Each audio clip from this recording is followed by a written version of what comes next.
ഈ ചുവന്ന പരിപ്പ് വെച്ചിട്ട് കറിയും സാമ്പാറെല്ലാം മാത്രമാണ് ഉണ്ടാക്കുന്നതെങ്കിൽ ഈ വീഡിയോ സേവ് ചെയ്ത് വെച്ചോ. നമ്മൾ ഇന്ന് ഇത് വെച്ചിട്ട് ഒരു അടിപൊളിയായിട്ടുള്ള സ്നാക്കാണ് കേട്ടോ ഉണ്ടാക്കുന്നത്. അപ്പോൾ ഇതിന് വേണ്ടിയിട്ട് നമ്മൾ ആദ്യം തന്നെ കുറച്ച് പരിപ്പ് ഒന്ന് സോക്ക് ചെയ്ത് വെക്കണം. 1 കപ്പ് പരിപ്പ് നല്ലപോലെ വാഷ് ചെയ്തെടുത്തിട്ട് ഇത് സോക്ക് ചെയ്ത് വെക്കുന്നുണ്ട്. ഒരു 10 മിനിറ്റെല്ലാം മാത്രം കുതിർത്ത് വെച്ചാൽ മതി. 10 മിനിറ്റ് കഴിയുമ്പോഴത്തേക്കും നമ്മുടെ പരിപ്പ് ഇതുപോലെ നല്ലോണം സോക്കായിട്ട് പൊന്തി വന്നിട്ടുണ്ടാവും. നമ്മൾ കുതിർത്ത് വെച്ചതിനേക്കാളും കുറച്ച് കൂടുതലായിട്ടുണ്ടാവും. അപ്പോൾ ഇതിൻ്റെ വെള്ളമെല്ലാം മാറ്റിയിട്ട് ഇനിയിപ്പോൾ നമുക്ക് ഇതൊന്ന് അരച്ചെടുക്കാം.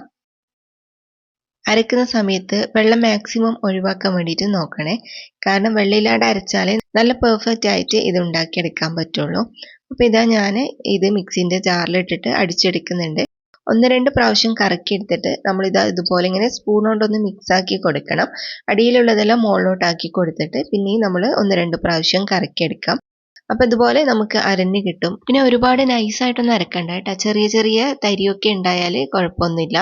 ഇതിപ്പോൾ നമുക്കിനി ഒരു പാത്രത്തിലേക്ക് മാറ്റി കൊടുക്കാം. ഇത് ഫുള്ളായിട്ട് ഞാനിതാ പാത്രത്തിലേക്ക് മാറ്റിയിട്ടുണ്ട്. ഇതിലേക്ക് നമുക്കിനി 2 പച്ചമുളക് ചെറിയ കഷ്ണാക്കിയിട്ട് ഇട്ട് കൊടുക്കാം. ഇനി കൂടെ തന്നെ കുറച്ച് കറിവേപ്പില ചോപ്പ് ചെയ്തിട്ട് ഇട്ട് കൊടുക്കാം. പിന്നെ ഇതാ ഒരു വലിയ സവാള എടുത്തിട്ട് അതും നമ്മൾ ഇതുപോലെ ചെറിയ കഷ്ണാക്കിയിട്ട് ഇട്ട് കൊടുക്കുന്നുണ്ട്. പിന്നെ ഒരു 1/4 ടീസ്പൂൺ മഞ്ഞൾപ്പൊടിയും ആവശ്യത്തിനുള്ള ഉപ്പും ചേർത്ത് കൊടുക്കാം. എന്നിട്ട് 1/2 ടീസ്പൂൺ ചില്ലി പൗഡറും 1/4 ടീസ്പൂൺ മസാല പൗഡറും കൂടി ചേർത്ത് കൊടുക്കാം. എന്നിട്ട് നമുക്കിത് നന്നായിട്ട് കുഴച്ചെടുക്കാം. കൈകൊണ്ട് തന്നെ നന്നായിട്ട് ഞെരടിയിട്ട് ഇതുപോലെ നല്ലോണം കുഴച്ചെടുക്കണം. എന്നിട്ട് നമുക്കിത് ഷേപ്പ് ആക്കിയിട്ടെടുക്കാം. കുറച്ച് മാവ് കയ്യിലെടുത്തിട്ട് ഇതുപോലെ ഞാൻ വടന്റെ ഷേപ്പിലാണ് ആക്കിയെടുക്കുന്നത്.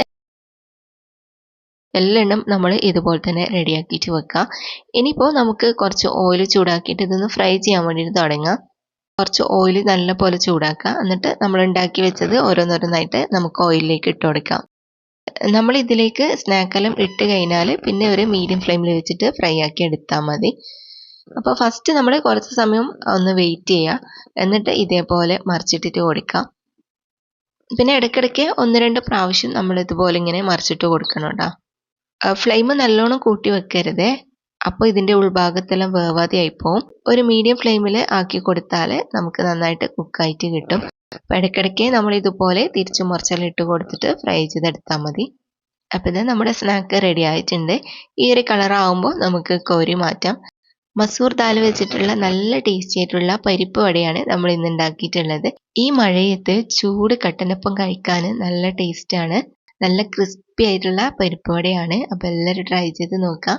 ഇന്നത്തെ റെസിപ്പി നിങ്ങൾക്ക് എല്ലാവർക്കും ഇഷ്ടമായിട്ടുണ്ടാവും എന്ന് വിചാരിക്കുന്നു. ഇതുപോലുള്ള വെറൈറ്റി റെസിപ്പികളുമായിട്ട് നമുക്ക് വീണ്ടും കാണാം.